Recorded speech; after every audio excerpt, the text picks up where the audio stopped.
जय हिंद, नमस्कार दोस्तों। आप सभी का स्वागत है ऑल एग्जाम जीके में।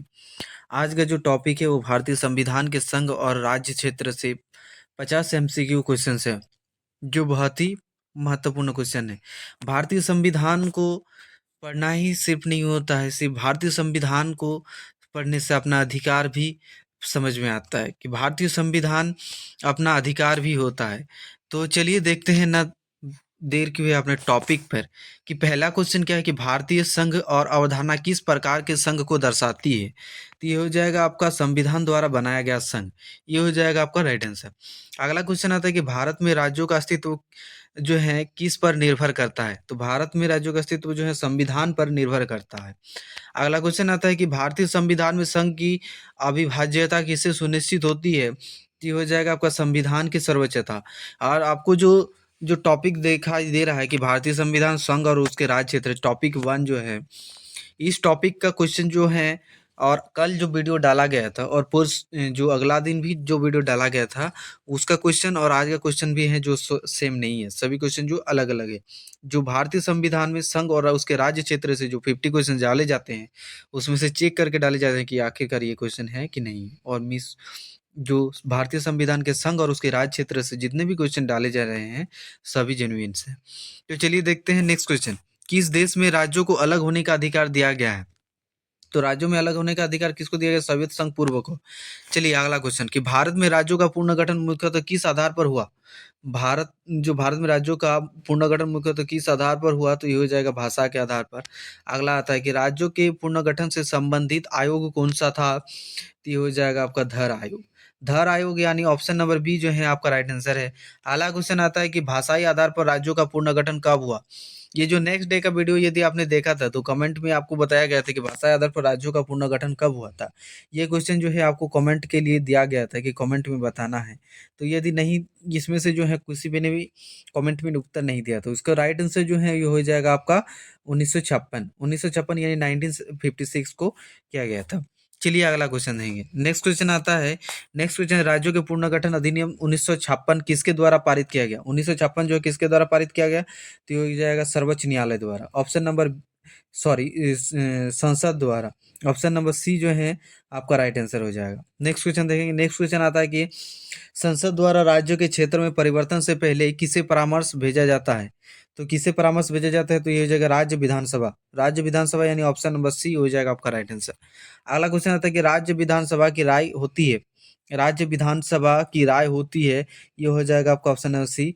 ये हो जाएगा परामर्शात्मक यानी ऑप्शन नंबर सी हो जाएगा आपका राइट आंसर। अगला क्वेश्चन देंगे कि भारत में केंद्र शासित प्रदेशों की अवधारणा किस देश से ली गई। केंद्र शासित प्रदेशों की अवधारणा किस देश से ली गई। तो ये हो जाएगा आपका ऑप्शन नंबर डी यानी Britain. Britain is the right answer. चलिए नेक्स्ट क्वेश्चन। नेक्स्ट क्वेश्चन आता है कि आपके दिल्ली को विशेष दर्जा किस अनुच्छेद के अंतर्गत मिला। किस अनुच्छेद के अंतर्गत मिला। तो ये हो जाएगा आपका ऑप्शन नंबर सी 239 AA। चलिए अगला देखेंगे कि पुडुचेरी में विधानसभा का प्रावधान किस अनुच्छेद के अंतर्गत होता है। तो ये हो जाएगा ऑप्शन नंबर बी यानी 239A। 239A यानी ऑप्शन नंबर बी जो है आपका राइट आंसर हो जाएगा। चलिए नेक्स्ट क्वेश्चन। नेक्स्ट क्वेश्चन आता है कि किस केंद्र शासित प्रदेश में उपराज्यपाल होता है। उपराज्यपाल होता है, ये हो जाएगा आपका ऑप्शन नंबर बी यानी Delhi. Delhi is the right answer हो जाएगा आपका। चलिए नेक्स्ट क्वेश्चन आता है कि केंद्र शासित प्रदेशों के लिए कानून बना सकता है। तो कानून बना सकता है, ये हो जाएगा केवल संसद। केवल संसद द्वारा। चलिए नेक्स्ट क्वेश्चन। नेक्स्ट क्वेश्चन आता है कि संविधान के किस भाग में संघीय ढांचे की मूल भावना निहित है। तो ये हो जाएगा आपका ऑप्शन नंबर ए यानी भाग 1 में। भाग 1 में यानी आपका राइट आंसर हो जाएगा। नेक्स्ट क्वेश्चन देखेंगे।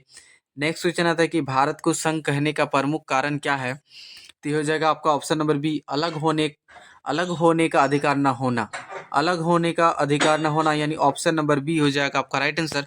अगला देखेंगे भारत में नागरिकता की व्यवस्था कैसी कैसी है। कि भारत में जो है नागरिकता की व्यवस्था कैसी है। तो ये हो जाएगा एकल। एकल यानी ऑप्शन नंबर सी जो है आपका राइट आंसर होगा। अगला क्वेश्चन है कि एकल नागरिकता किस प्रकार की व्यवस्था का लक्षण है। एकल नागरिकता किस प्रकार की व्यवस्था का लक्षण है। तो ये हो जाएगा आपका यूनिटरी यानी ऑप्शन नंबर बी जो है आपका राइट आंसर है। यूनिटरी आपका जो है right answer option number B. चलिए नेक्स्ट क्वेश्चन आता है कि भारतीय संघ में शक्ति का अंतिम स्रोत कौन सा है? भारतीय संघ में शक्ति का अंतिम स्रोत कौन सा है? तो ये हो जाएगा आपका ऑप्शन नंबर सी यानी संविधान। संविधान जो है आपका राइट आंसर हो जाएगा, संविधान। चलिए नेक्स्ट क्वेश्चन आता है कि संविधान के अनुसार भारत के राज्य क्षेत्र में क्या शामिल है? भारत के राज्य क्षेत्र में क्या शामिल है? तो ये हो जाएगा राज्य प्लस केंद्र शासित प्रदेश। राज्य प्लस केंद्र शासित प्रदेश यानी ऑप्शन नंबर सी जो है आपका राइट आंसर हो जाएगा। संसद द्वारा बनाए गए राज्य संबंधी कानून किस प्रकार के होते हैं? तो किस प्रकार के? ये साधारण कानून होता है, साधारण कानून होता है। चलिए अगला क्वेश्चन देखेंगे। अनुच्छेद 4 के अंतर्गत किए गए परिवर्तन किस श्रेणी में आता है? तो ये हो जाएगा आपका ऑप्शन नंबर डी, संविधान संशोधन नहीं माने जाते, संविधान संशोधन नहीं माने जाते। चलिए अगला क्वेश्चन। नेक्स्ट क्वेश्चन आता है कि भारत में संघीय ढांचा किसके पक्ष में झुका हुआ है? भारत में संघीय ढांचा किसके पक्ष में झुका हुआ है? तो ये हो जाएगा आपका केंद्र के पक्ष में झुका हुआ है। अगला क्वेश्चन, किस परिस्थिति में राज्य सूची के विषय पर संसद कानून बना सकती है? तो ये हो जाएगा आपका ऑप्शन नंबर बी, आपातकाल। आपातकाल यानी ऑप्शन नंबर बी आपका राइट आंसर। चलिए नेक्स्ट क्वेश्चन देंगे।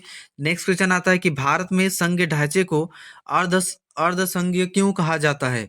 अर्धसंघीय क्यों कहा जाता है? तो ये हो जाएगा आपका ऑप्शन नंबर सी, केंद्र अधिक शक्तिशाली है, केंद्र जो है अधिक शक्तिशाली है। अगला क्वेश्चन कि भारतीय संघ का अस्तित्व जो है किस पर आधारित है? भारतीय संघ का स्थायित्व किस पर आधारित है? तो ये हो जाएगा आपका ऑप्शन नंबर बी यानी संविधान। संविधान जो है आपका राइट आंसर हो जाएगा। चलिए नेक्स्ट क्वेश्चन आता है कि भारत के संघात्मक ढांचे में सर्वोच्च भूमिका किसकी है? सर्वोच्च भूमिका किसकी है? तो ये हो जाएगा आपका ऑप्शन नंबर सी यानी संविधान। संविधान यानी आपका राइट आंसर। अगला क्वेश्चन है, राज्यों के नाम बदलने का प्रस्ताव कौन लाता है? राज्यों का नाम बदलने का प्रस्ताव जो है कौन लाता है? तो ये हो जाएगा आपका ऑप्शन नंबर सी, संसद। संसद के लोग जो हैं राज्यों का नाम बदलने का प्रस्ताव लाता है। चलिए, भारत में नया राज्य बनने के बाद उसकी सीमा तय कौन करता है? भारत में जब नया राज्य बनने के बाद उसकी सीमा जो है तय कौन करता है? तो ये हो जाएगा आपका ऑप्शन नंबर बी, संसद के लोग। संसद जो करता है, संसद राज्य बनने के बाद उसके सीमा जो तय करता है वो संसद करता है। अगला क्वेश्चन, संविधान सभा ने भारत को संघ बनाने का निर्णय क्यों लिया? संविधान सभा ने भारत को संघ बनाने का निर्णय क्यों लिया? तो ये हो जाएगा विविधता को समेटने के लिए, विविधता को समेटने के लिए लिया जाता है। चलिए अगला क्वेश्चन कि भारत में संघ और राज्य दोनों के लिए संविधान कौन लागू करता है? संविधान कौन लागू करता है? तो ये हो जाएगा संविधान स्वयं। संविधान स्वयं यानी ऑप्शन नंबर डी जो है आपका राइट आंसर। चलिए अगला क्वेश्चन, केंद्र शासित प्रदेशों की वित्तीय जिम्मेदारी किसकी होती है?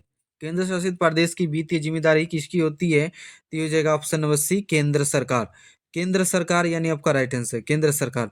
चलिए अगला क्वेश्चन, भारत में संघ की अवधारणा किस सिद्धांत पर आधारित है? भारत में संघ की अवधारणा किस सिद्धांत पर आधारित है? तो ये हो जाएगा आपका शक्ति विभाजन। शक्ति विभाजन यानी ऑप्शन नंबर बी हो जाएगा आपका राइट आंसर। अगला आता है कि भारतीय संघ में अंतिम निर्णय लेने की शक्ति किसके पास है? भारतीय संघ में अंतिम निर्णय लेने की शक्ति किसके पास है? तो ये हो जाएगा आपका ऑप्शन नंबर डी, संविधान के अनुसार केंद्र के पास। संविधान के अनुसार केंद्र के पास है।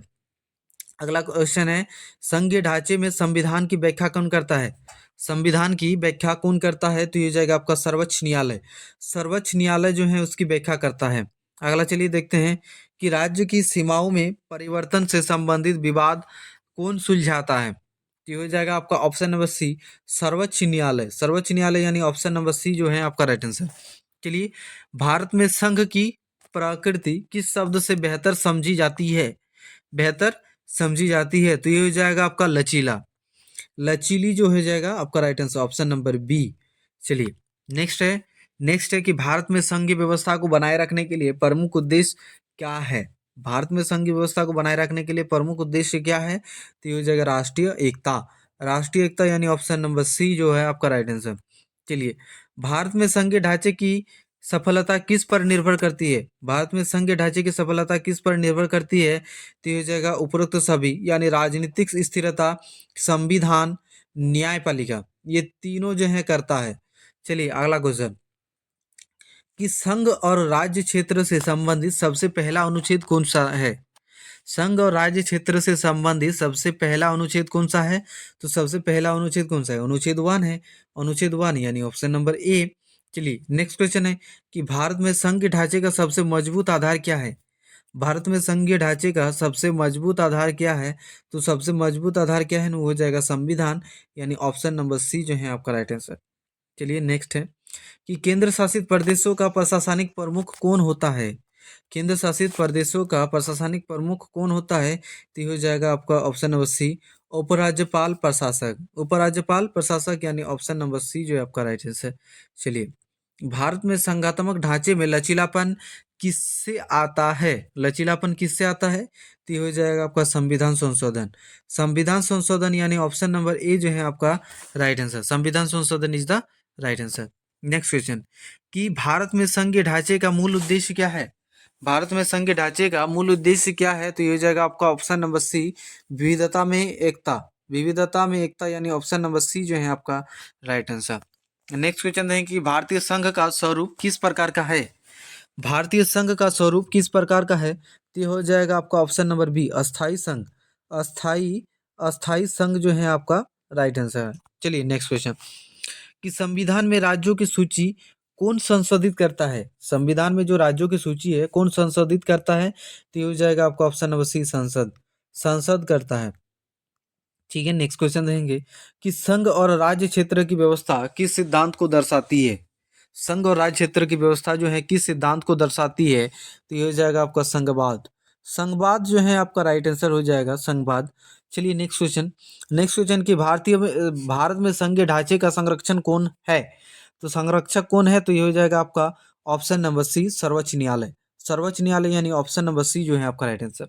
चलिए अंतिम क्वेश्चन है कि भारतीय संघ की सबसे बड़ी विशेषता क्या है? भारतीय संघ की सबसे बड़ी विशेषता क्या है? तो ये हो जाएगा आपका ऑप्शन नंबर बी, मजबूत केंद्र। मजबूत केंद्र, मजबूत केंद्र। केंद्र यानी आपका राइट आंसर है। और ये अंतिम क्वेश्चन था। और आज का वीडियो कैसा लगा ये आप कमेंट में जरूर सेंड करें, ताकि पता चले कि आखिरकार वीडियो में किस प्रकार की कमी है, ताकि उस कमी को पूर्ण किया जा सके। तो आज के लिए इतना ही। अब मिलेंगे अगले दिन और नेक्स्ट वीडियो पर बहुत ही मज़ेदार वीडियो के साथ। जय हिंद, थैंक यू।